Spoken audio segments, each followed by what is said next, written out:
Hi YouTube, it's your boy Grassy TV, and welcome to another Hero Siege 2 video. Sub-skill trees are a new feature coming in Season 5 and are designed to provide a more tailored experience, letting players focus on specific playstyles and strategies that better suit their preferences. Each tree will offer a mix of passive and active abilities, allowing for a wide range of build options, enhancing both character customization and gameplay depth. To access this new feature, simply click the plus sign at the top right of the skill you're looking to spec into. A new window will pop up that looks just like this. Here's how this works. You always start at the bottom, then lines connect to smaller travel nodes that grant stacking buffs.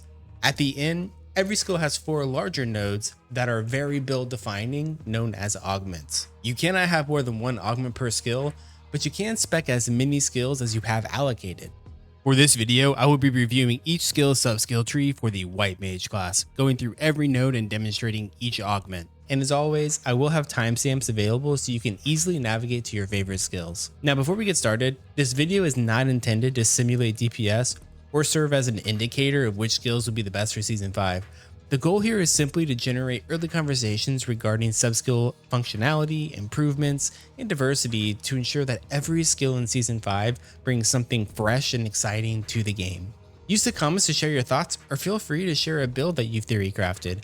I'm streaming Season 5 beta on Twitch at twitch.tv/Graxy_TV, and I would be happy to check out any of these new build ideas that you guys have. Let's get going. Our first skill is Shadow Bolt. Starting with the travel nodes, we have chance to inflict Shadow Burn, increase damage dealt, decrease the mana cost, chance on cast to unleash an additional Shadow Bolt, chance to taunt, increase the size, chance to inflict Arcane Break, increase damage dealt to shadow burning targets, chance on hit to critically hit with increased crit damage, and increased projectile speed of Shadow Bolt. The first augment is Shadow Flame. Shadow Bolt bursts into Shadow Novas on hit with increased damage and area of effect radius. Second is Shadow Beams. Unleash beams of shadows towards monsters on hit. Third is Shadow's Grasp. Unleash a grasping shadow hand, pulling monsters towards you, inflicting Arcane Break on hit. And fourth, Shadow Cascade. Shadow Bolt has a chance to burst into smaller Shadow Bolts on hit. This effect can occur infinitely. Our second skill is Soul Spurn. Starting with the travel nodes, we have Rip Souls, deal a portion of the damage, increase damage dealt, chance on cast to deal increased damage, chance on cast to unleash an additional Soul Spurn, increases the speed of Rip Souls, Soul Spurn recovers a portion of your maximum mana on hit, Soul Spurn recovers a portion of your maximum life on hit, reduces diminish when using it, chance to inflict Arcane Break, and increases the area of effect radius of Soul Spurn. Our first augment is Soul Filled Trade-off, increases the damage dealt by Soul Spurn but decreases the area of effect radius. Next, we have Purgatory. Soul Spurn becomes a toggle skill, ripping souls from nearby monsters around you and draining a portion of your maximum life frequently. Rip souls for all nearby allies, restoring their life and mana. I don't have another player here to show this, but essentially it's the same thing. You just rip souls and they get life and mana as well.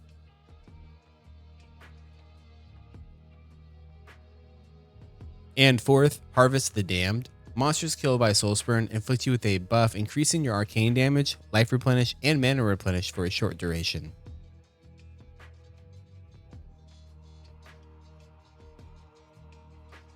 Our third skill is Restless Spirits. Travel nodes are increased damage dealt, chance to inflict Shadow Burn, increase the size, increase the amount, decrease mana cost, decreases movement diminish, chance to summon orbiting souls at the target location on hit, dealing damage for a short duration, increases the damage dealt over time, chance to inflict Arcane Break, and increased projectile speed. The first augment is Spirit Circle. Restless Spirits now orbit you for a short duration. Next is Master of Spirits. Summon multiple spirit servants following you and unleashing shadow bolts towards nearby monsters. Third is Soul Termination. Restless spirits explode on hit, dealing a portion of their damage as area of effect damage. And last, we have Feast on the Harvest. Increases the amount of restless spirits according to the stack amount of Harvest the Damned consuming the buff. Harvest the Damned is the Soul Sprint skill. So we need to go kill monsters in order to get this stack. Here's what the Restless Spirits looks like by itself. And here's what it looks like with full stacks. Our fourth skill is Dark Oath. Travel nodes are increased tick frequency, increases damage dealt, chance to recover a portion of your maximum life, increase the area of effect, increases damage dealt to stun targets, chance to increase your life and mana replenish for a short duration on hit, chance to critically hit with increased critical strike damage, chance to increase your movement speed on hit for a short duration, inflict arcane break, and chance to stun monsters. The first augment is Sacrificial Oath. Each pulse unleashes multiple Restless Spirits. The second is Soul Collector. Dark Oath pulses collect souls from monsters. After reaching the maximum stacks of souls, the next pulse will deal increased damage with increased area of effect radius.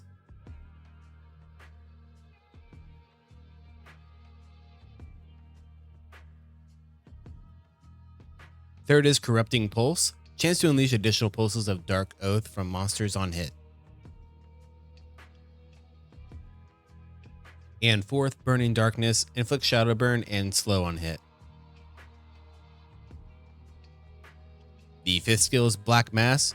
Travel nodes are increase the amount of cultists, increase movement speed of them, decrease their cooldown, decrease the mana cost, chance to unleash a ripple of blood on hit dealing additional damage, increases the damage dealt by Blac Mass, increases the size of the cultists, chance to stun monsters on hit, chance to summon an additional Blac Mass, and increase damage dealt to stun targets. Our first augment is Shadow Puppets. Summon a static cultist taunting nearby monsters. The cultist emits a portion of all damage taken to nearby monsters as an area of effect damage.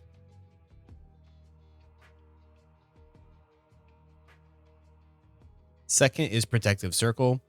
Increased amount of cultists are now summoned in a circle around the target.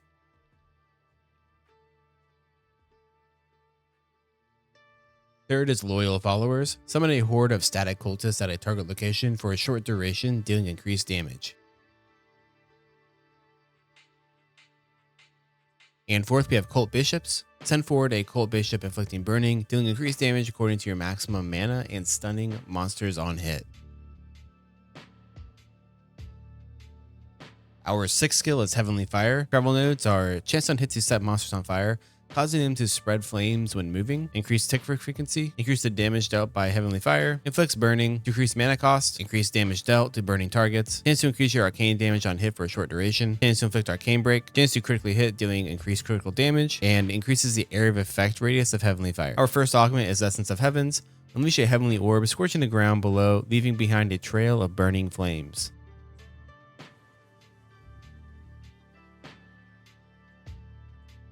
Second, Chain of Fire. Chance to unleash a chain of fire on hit, dealing increased damage.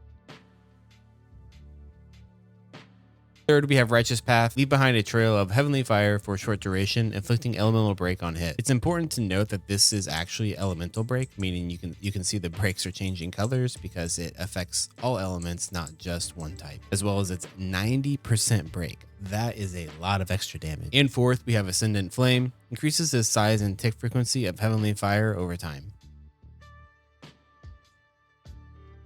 Our seventh skill is Burst of Light.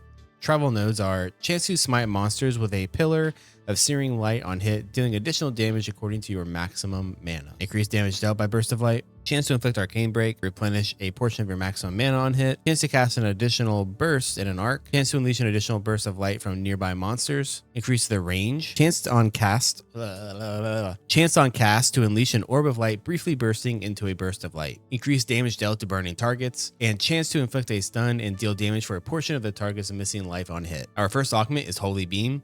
Unleash multiple bursts of light in an arc on hit. Second is Burning Smite. Unleash a burst of light with increased size, leaving the ground burning and inflicting slow on hit. Third is Purification. Inflict monsters with a stack of Purification on hit, increasing the damage dealt by bursts of light. And fourth, we have Light Within. Burst of Light is now a Nova of Light, unleashing around you with increased damage and area of effect radius.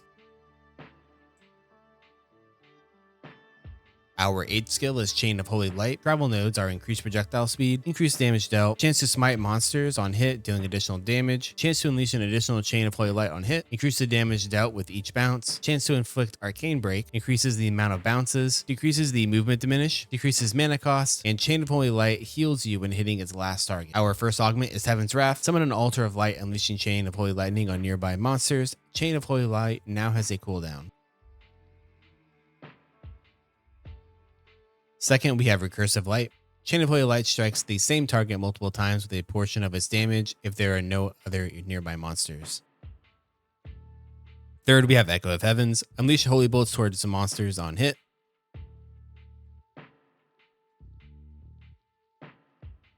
And fourth, we have God's Grasp. Pull the monsters towards the first target on hit, unleashing a Divine Explosion, dealing increased damage with increased area of effect radius.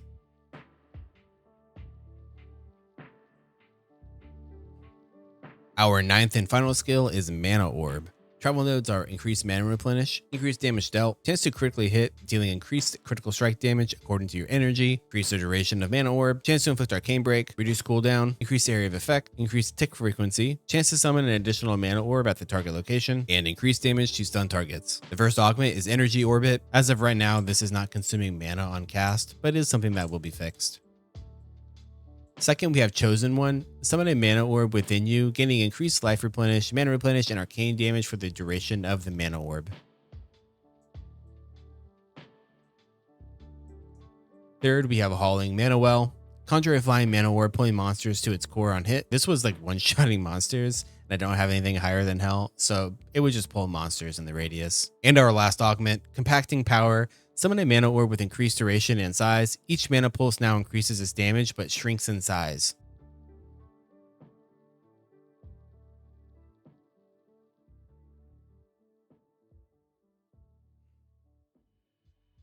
And that's going to wrap up all of these sub-skill trees for the White Mage class. What was your favorite augment? Let me know in the comments. If you want to stay up to date with Season 5 beta, be sure to subscribe to this channel to always know when I post a new video. Come check me out live on Twitch at twitch.tv/Graxy_TV. And if you found this video helpful, don't forget to leave it a like, as it does help me a ton. Thank you for watching, and I'll see you in the next video.